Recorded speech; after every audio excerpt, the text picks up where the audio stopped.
Using linguistic, paleoclimatic and archaeological data, Grunthal et al. 2022 reconstructed the most likely origin and spread of the Uralic-speaking populations. The authors have taken into account and thoroughly discussed all available linguistic data and models to create their newest model that fits the data the best and is the least contradictory. They located the Uralic homeland in western Siberia, specifically around the Minusinsk Basin. Early Uralic-speaking groups are believed to have spread relatively quickly westward with the Sama-Turbino phenomenon, which occurred in the early Bronze Age and followed the rivers in the forest steppe zone. The Sama-Turbino archaeological complex is notable for its high-quality tin-bronze artifacts, whose tin source was derived from the Altai. The authors argue that Uralic speakers played a crucial role in the transportation of metal from the Altai and Sayan mines. Furthermore, they assert that Uralic speakers actively engaged in various occupations, such as prospecting, mining, boating, and trade management, within the trading posts that were established at significant river confluences. These trading posts facilitated commerce between Uralic-speaking groups and their Indo-Iranian-speaking neighbors. An important implication of the model is that the archaeological cultures appearing in the Sama-Turbino zone in later periods were supposedly Uralic-speaking. The original Ugric range is predicted to have been east of the Urals, south of the forest zone and not far from the steppe. This implies that the Middle Bronze Age Shurka school culture, 18th–16th centuries BCE, and its Late Bronze Age successor Mezhovskaya, 13th–7th centuries BCE, Suzgan and Erman, 14th–10th centuries BCE, cultures were most likely Proto-Ugric speaking.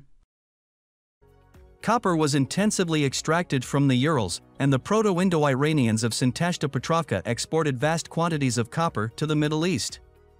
They seem to have been fascinated by the rich natural resources of the Zarafshan Valley. Around 1900 BC, a copper mining colony was established here. Shortly after that, tin was extracted from Karnab and Mushistan in this valley. Karnab is between Bokhara and Samarkand, and Mushistan is north of Samarkand. Copper-tin alloys were a valuable resource during the Late Bronze Age. Weapons made from this alloy were much stronger than the primitive arsenic bronzes.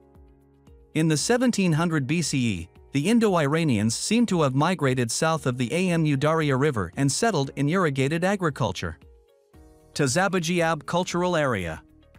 The Tazabajiab people appear to have controlled the trade in minerals such as copper, tin, and turquoise and pastoral products such as horses, dairy, and leather.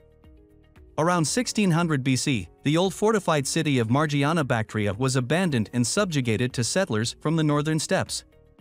The Central Asian cultural group with Indo-Iranian influence is known as the Andronovo Horizon and lasted until 800 BC.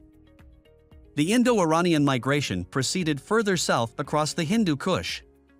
Around 1700 BC, horse-riding pastoralists reached Balochistan, southwest Pakistan. The Indus civilization was destroyed around 1500 BC, and they occupied the northern and central parts of the Indian subcontinent in 500 BC.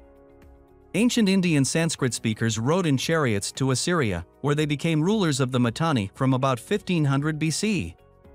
Medes, Parthians, and Persians, who spoke all the ancient Iranian languages of the Andronovo culture, migrated to the Iranian plateau in 800 BC. Those who stayed in Central Asia are remembered by history as Scythians.